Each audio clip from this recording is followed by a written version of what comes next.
who's 14 years old. They say I have moods, that I am moody. Well, actually, I have only 3 moods: neutral, upset, and very upset. It's the grown-ups that have the moods, if that's what you call them, changing unpredictably. 1 minute cheerful, the next irate, then so sorry, so forgiving, impatient, forgetful, ignorant, ignoring, uninterested, busy cooking, loud, laughing, tired, tapping, singing, driving me crazy.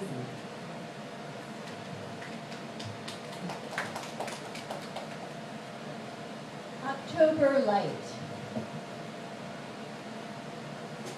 This one's for we're almost in October, so think about how the light changes.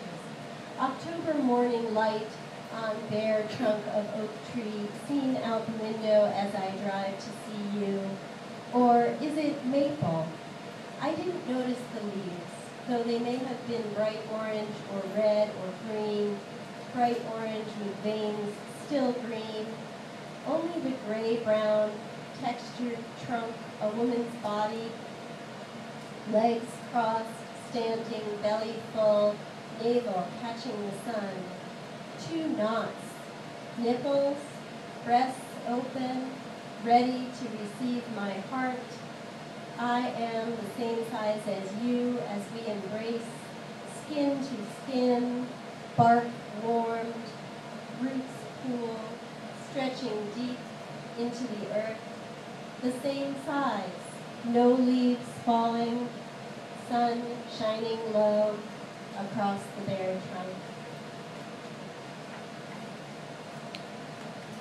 Separation at 55. Late afternoon drive down Mass Ave. John Hancock Tower shimmers bright orange, as bright as the leaves and pumpkins. I loved seeing Sandra Bullock in Gravity, faced with her earthly losses in outer space, deciding to live anyway. My fall leaves me bare as November trees with small red berries.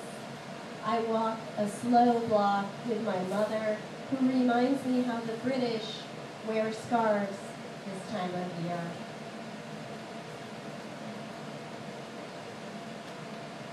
White bear approaching. Out for a walk with my blonde-haired friend, we dip suddenly several yards below the surface for a walk on the underside of the woods.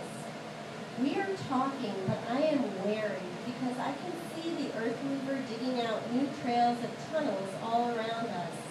I wonder when the roof of the tunnels will collapse, trapping us beneath.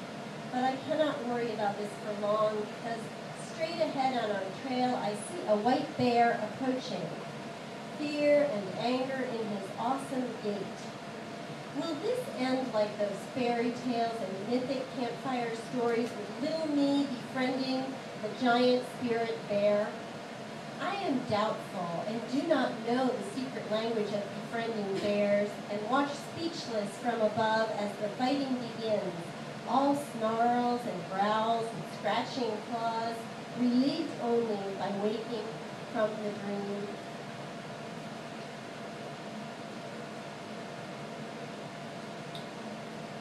Marks. I have turquoise lines crisscrossing my chest, dancing from below my neck to my nipples. Veins practically sing about the years of breastfeeding, milk squirting, kids shrieking, hearts breaking. Not only that, but I have little red dots across my belly, reminders of the way I was stretched, belly still rounder than it used to be it gravity or lost elasticity.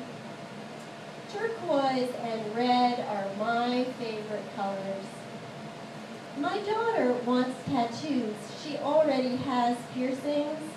She yearns for the marks that say she is a woman, that say she is in charge, that say she knows the pain she can take and where she can take it.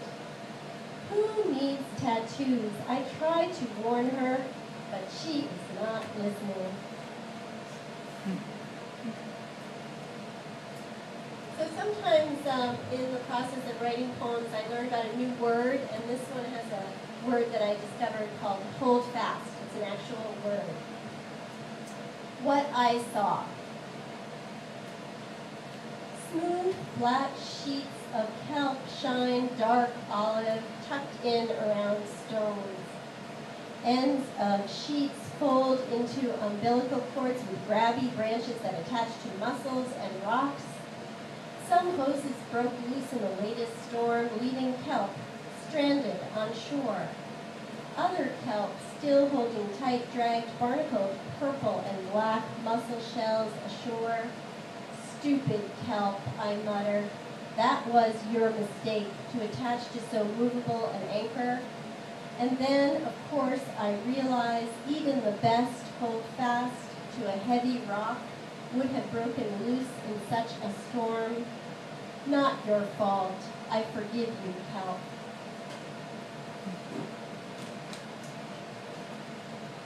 It's called Somebody Important.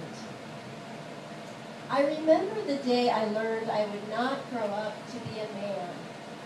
I was on the third floor in the unearthly realm of my older brother, also known as God. The third floor floated at the top of the house with God's large room to the right of the stairs and my father's quiet office on the left. My younger brother John and I sometimes played in the office, climbing over the tweed couch to open the wing nuts that held a panel in place on the wall. With the panel removed, we could climb into the crawl space under the eaves. We would play there only during the day when my father was at work. Other times I would climb the stairs to find God. If he was in a benevolent mood, he would toss pennies down the stairs and I would scamper to gather the manna. On this day that I remember, God was showing off his Kenner movie projector, playing scenes from the Flintstones on his back wall. I knew, without ever having asked anyone, that I was going to be a man when I grew up. A man like my father, maybe a doctor, maybe not, but somebody important, a man. I was thinking about this and wondered what my father had been like as a little girl. Now I was confused. Had he ever been a girl? Maybe not. If not, could I really expect to be a man? I'd better ask God. Was Dad ever a little girl? I asked tentatively. God set me straight. Never. Only boys grow up to be dads. Girls grow up to be moms. What did you think? I knew that. I covered my tracks. Just kidding. This is my last. November trees. So once we get through October, then there's light in November. Along Mystic Valley Parkway, trees are exposed. No leaves shield the naked trunks. The bark weaves a spiral from the ground to tall branches. One maple is a dancer, legs crossed, arms twisted above her head. Along the mystic lakes, slender trunks catch the winter sun straight across them. Further into town, ancient gnarled fruit trees have trunks seeping sap, innards falling out, heartbroken and thick. Red crab apples hanging from branches belie the torture.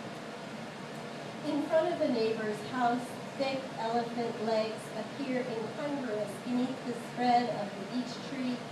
Willows throw green and yellow switches around, unaware that elsewhere is only brown, gray, and white.